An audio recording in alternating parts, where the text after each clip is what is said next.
Hello, my name is Dean Lemire, And I'm Jason Lucy. and we are from the New Hampshire Harm Reduction Coalition, and we thought it would be good to do a brief video ahead of Overdose Awareness Day, which is August 31st, this Thursday, kind of talking about opioid overdose and what we can do to address it.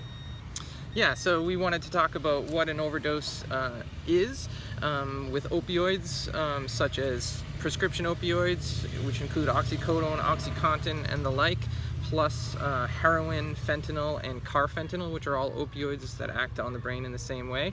Basically, the risk is somebody can die when their respiratory drive is suppressed or depressed by opioids. So essentially, too much opioids equals no breathing. And what is naloxone? Naloxone is a temporary opioid blocker.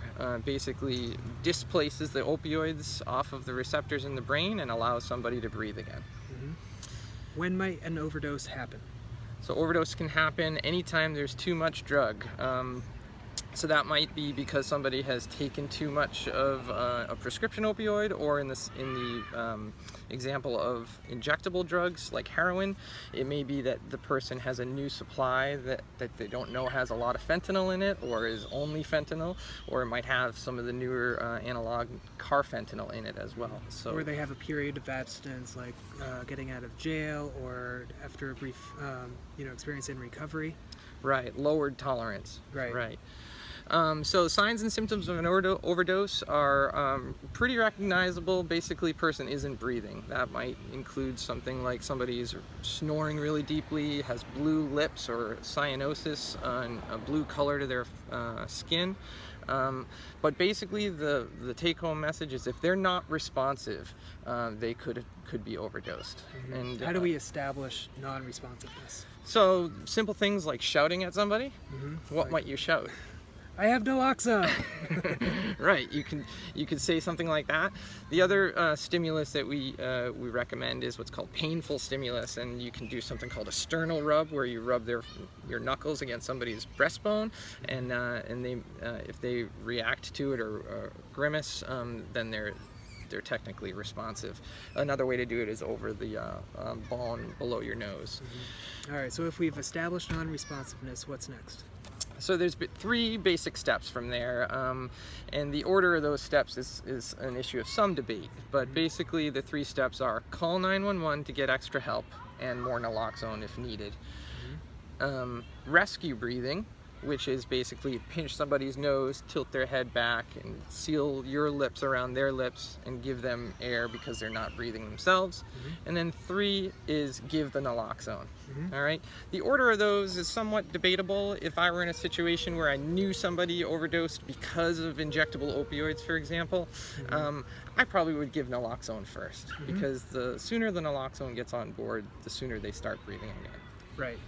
And so this is what naloxone looks like, state issued from the state of New Hampshire. These are one piece, no assembly little kits. Basically what you're going to do is put your thumb right there and put the end, the nozzle, right into the nostril, right there. And then just depress the plunger, or I'm sorry, that's syringe talk. Yeah. You're going to push. Right. And Right. you So have 2 doses per box. So these are 4 milligrams. Some of us are used to like the 2 milligram from yesteryear. These are twice the potency of those, and in a lot of cases 4 milligrams or 8 milligrams is enough, but sometimes it's not, and all the more reason to call 911, that the ambulance is stocked with a lot more naloxone than maybe you have. Right.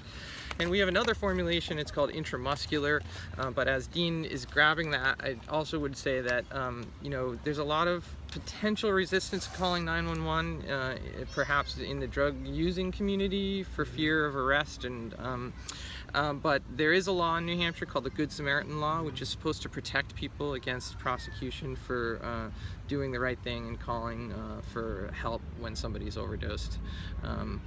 And it doesn't protect against open warrants, but in a case where somebody can die pretty quickly, weigh your options. Yeah. Because lives are really important. Yeah. So save the life. So this is the intramuscular vial of naloxone. It comes in a single dose vial. It has a clear liquid inside of it. What you would do is you would take an intramuscular syringe like this, take the cap off the needle, insert the needle into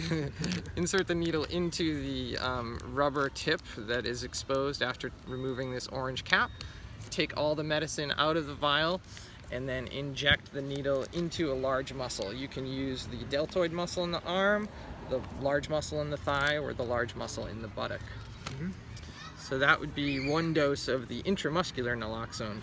So after you've injected the naloxone, hopefully somebody will come to, but if they're not breathing again, your job is to give 1 rescue breath every 5 to 7 seconds until they either come to, EMS arrives, or if they haven't come to in 2 to 3 minutes, you give them a second dose of naloxone. So, other ways to prevent overdose besides using naloxone, Dean? Try your best to not use alone. Make sure that others are there to respond to you if you do happen to overdose, and make sure that you're carrying naloxone and as much of it as you possibly can get. Yep. And make sure that your friends know how to use it and that you have it. Right, and for when you don't know what's in your drug, which is a huge problem in the world right now, we recommend things like tiny test shots, especially for somebody who doesn't know their level of tolerance. If you've had a period of not using drugs, that would be especially important. But it's true for anybody when the drug supply is kind of questionable as far as how much fentanyl and carfentanil is in it. Right, and you don't want to slam if you're injecting. Really try to take your time and take control by doing so. Yep. And so if you use these techniques and tips, you can really save a life, you can save a friend's life, and live another day to, live another day. Yeah, I guess. because recovery is possible. That's right. So I feel much more empowered against this addiction crisis right now, just by talking about this stuff. Good. So, Yeah. we invite you guys to talk more about effective ways to address the addiction crisis, and you can find more tips on how to do so at NHHRC.org, and you can find where to get naloxone in the state of New Hampshire for free or otherwise at NHHRC.org/naloxone. Great. All Thanks, right. Dean. Thank you.